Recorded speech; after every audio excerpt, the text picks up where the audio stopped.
piano fake.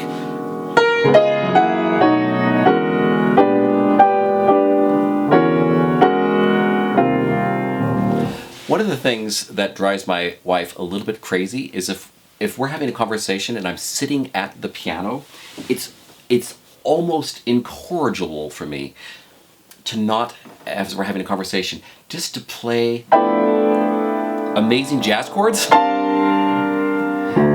And it's rude, and I don't mean it rude, but it's always a temptation. And this stems from much of my life spent improvising at the piano and noodling around and playing a lot of cocktail music, which I did for many, many hours as a student. And I got this great question from Eden Yarkoni, who asked, why can they play Rachmaninoff Third Piano Concerto but can't play by ear? And first, Eden, I think I would politely suggest that you might be wrong.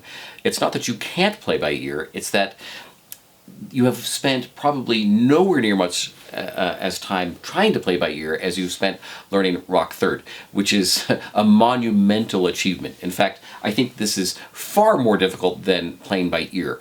But just think, you spent most of your life, we as pianists, as classical pianists, spent so much time being told, play these notes in these rhythms with these dynamics with this expression, which leaves very little wiggle room for you just trying things. Now, when I look back in my life, when I was about 14, I was first asked to play background music at some kind of event, and I showed up with a bunch of photocopies of popular music, which in about 20 minutes got actually dull, and I incorrigibly started adding notes and then changing harmony, and then this got into more advanced harmony, and I did this for many, many years as a student. It's a great gig, pays well. It was not my final aspiration in life, but I always kind of got paid to practice by doing that. And so yes, I think you can play by ear, but it requires both a lot of practice. I know that's not a shocker, but it also involves having a deep understanding of harmony and how harmony works, both in its kind of Roman numeral function and also in its your ability to reharmonize.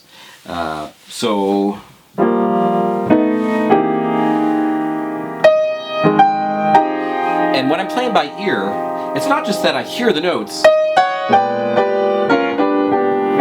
it's that I'm actually thinking in kind of harmonic aggregates. So I'm thinking an E flat 9 here, a G 7 with a sharp 5,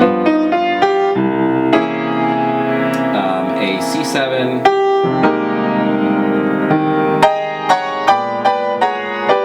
just kind of planing.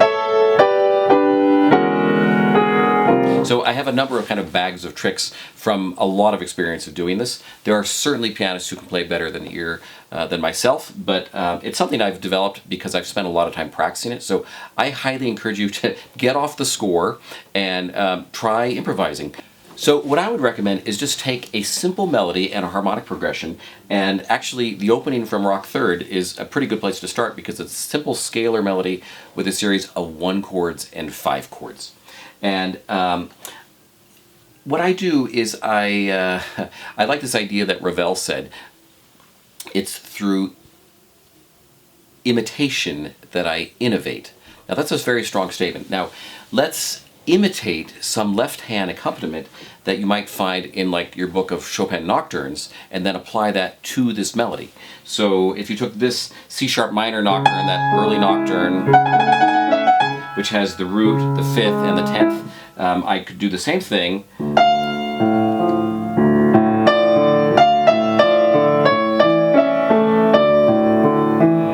And I could add a few passing tones as well. Now, if we work down the line and do, say, the E minor nocturne, which is kind of next in succession, which has a left hand that sounds like that, let's add that to the Rachmaninoff with our 1 chords and 5 chords, D minor and A7s.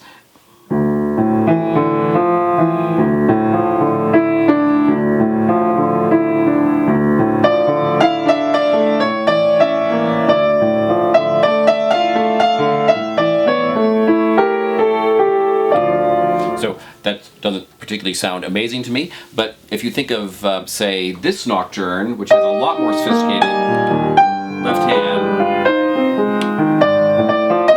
as it arpeggiates up and down, let's do the same thing.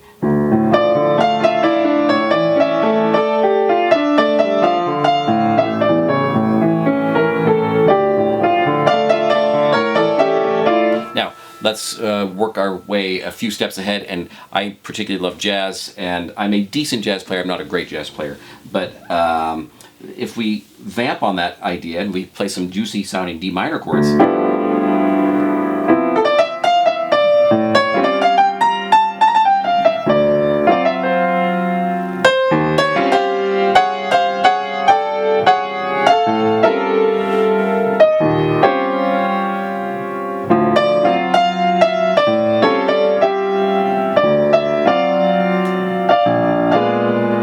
go to some places that you don't expect.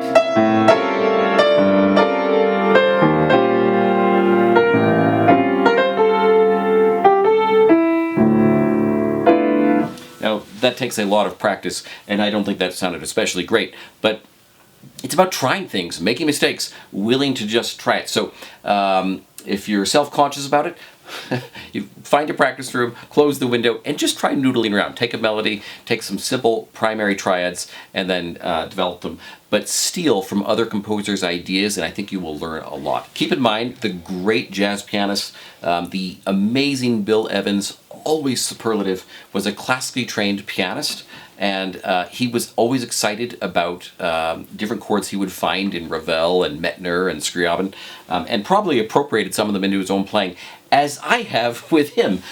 This is a chord that I found in an improvisation of his that what I did was I figured out the harmonic content, and then I started applying that in other situations in other keys. These open fifths, which sound a little like this, in all kinds of keys. So I'm thinking harmonically, I'm thinking intervallically, and I'm willing to steal a few things, but figure out why they work and then apply them to other situations.